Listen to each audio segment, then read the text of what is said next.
Hello Nidorinas and Nidorinos, I'm KingNido and today we're coming in from Spikemas City where the reigning champions, the Rockets, are still trying to get themselves just into a Leaders 8 position, and to do so today they're going to have to take down the Vilestone Breakers, who if they win should move themselves up to the top of the leaderboard. So with that said, let us know in the comments below who you think is going to win this matchup. Will it be the Dark types? Will it be the Fighting types? Let's go! That is right, the Vilestone Breakers are coming in with a 5-game win streak, and with that 6th one, if they can get it here today, they will move into the top of the leaderboard as they start out with Hisuian, Decidueye, and Komaro. It is Hydreigon starting out with that Parabolic Charge, which is actually super effective on its teammate Hisuian Samurott. That is not the start that the Rockets need, as Komaro follows it up with the Razor Leaf that is avoided by Hydreigon, but that is more super effective damage being done to Samurott, who's put into knockout range, but it goes for the Mountain Gale, which is super effective on Decidueye, who's able to hang on, but it's also in knockout range. However, it responds with the Draining Kiss, 3 super effective moves onto Samurott, one being by its teammate, and it has already been eliminated from this match.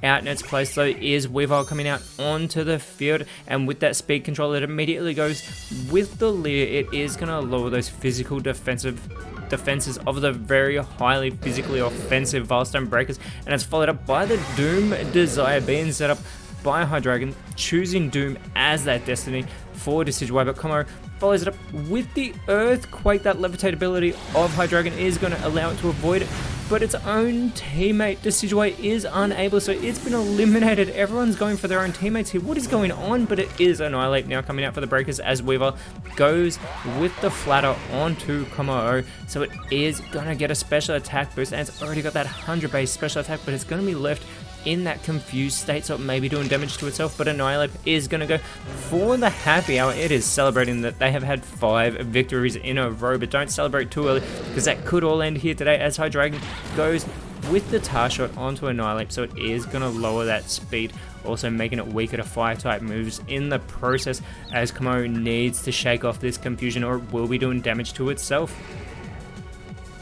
And it is successful, going with the Electro Ball here onto Hydreigon, which is not very effective, doing very little damage, and this allows Weavile to try and capitalize by going with the Aqua Cutter, getting some good damage there onto Annihilate, and Hydreigon is going to follow it up with the Seismic Toss, but it goes for Annihilate, who is immune to that thanks to its part Ghost type, and this allows Komaro to try and shake off its confusion yet again, and it is successful.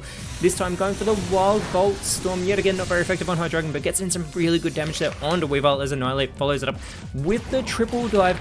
Gets that first dive, putting Weavile into knockout range, and the second dive will get the elimination, putting the Vilestone Breakers back in front here, but the Rockets so far are holding their own, as that triple dive was only the double dive, but the Doom Desire is going to connect with Annihilate, getting in some good damage, but not as much as you might expect, as out comes Incineroar now for the Spikemas Rockets, and immediately Incineroar is going to go with the Heavy Slam, putting Annihilate in knockout range. It didn't even worry about intimidating the Vilestone Breakers. It's followed up by the Rock Wrecker from Hydreigon, going for Komaro, not very effective, still getting in some okay damage, but Hydreigon has finally snapped out of its confusion, allowing it to go for the Outrage here onto Incineroar, and it is a one-hit wonder, but Incineroar is revealed to be Zoroark in its illusion form, and that's why we didn't see that Intimidate come into play.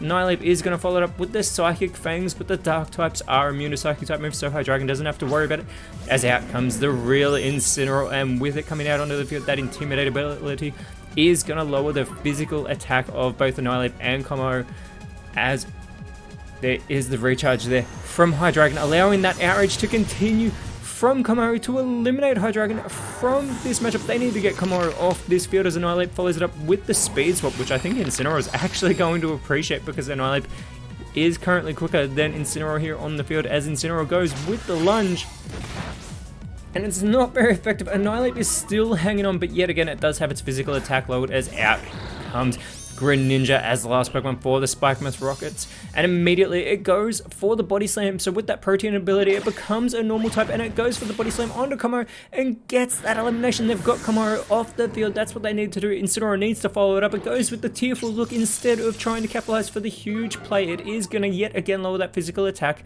of Annihilate as well as that special attack, but Annihilate is going to go and set up the Solar Blade here, so it is going to begin to absorb light on this turn as out comes Quackwavel for the Veilstone Breakers, and Greninja immediately with the Inferno, preventing Annihilate from finishing that Solar Blade, eliminates it from this matchup. And it's followed up by the Fury Swipes here from Incineroar, still benefiting from that speed swap with Annihilate here, connecting with Quackwavel for 3. It's got 4. The Rockets trying to work their way back into this, getting 4 connections there onto Quackwavel, who does respond with the Brick Break. This will be super effective and gets the one-hit wonder on the normal type Greninja, being taken out of this matchup. Incineroar is all by itself as out comes Ember for the Veilstone Breakers. Incineroar with the first impression, but unfortunately it is too late for first impressions, and this allows Quackwavel to try and capitalize with the Mountain Gale, getting in some not very effective damage there onto Incineroar, as Ember is going to follow it up with the Crush Claw. They are highly on the offensive, lowering that physical defense of Incineroar, who does respond with the rise in voltage. This will be super effective on Quackwavel, putting it into knockout range, but Quackwavel does look to respond with the Ember. This will be resisted though by the Fire type Incineroar, as Ember and fellow Part Fire type goes for the Morning Sun, but it's already at full strength. Incineroar could capitalize here on that error, going for the Ice Beam onto Ember. Very little damage being done with that not very effective move, as Quackwavel does go for the Hex onto Incineroar. Very little damage, more not very effective moves being done here in this matchup, as Ember follows it up with the Ice Punch, putting Incineroar into knockout range, as Incineroar does go with the Avalanche now, and Quackwavel is able to hang on after a not very effective move, allowing it to go for the Soak, which is going to change Incineroar into a Water type. I'm not sure Ember is going to appreciate that unless it can capitalize here, as it is going to go for the Trop Kick, which will be super effective. A fantastic double play between Quackwavel and Ember to finish Incineroar off, and the Veilstone Breakers have just gotten their 6th victory in a row by taking down the reigning champions, and in doing so this will move them up to the top of the leaderboard.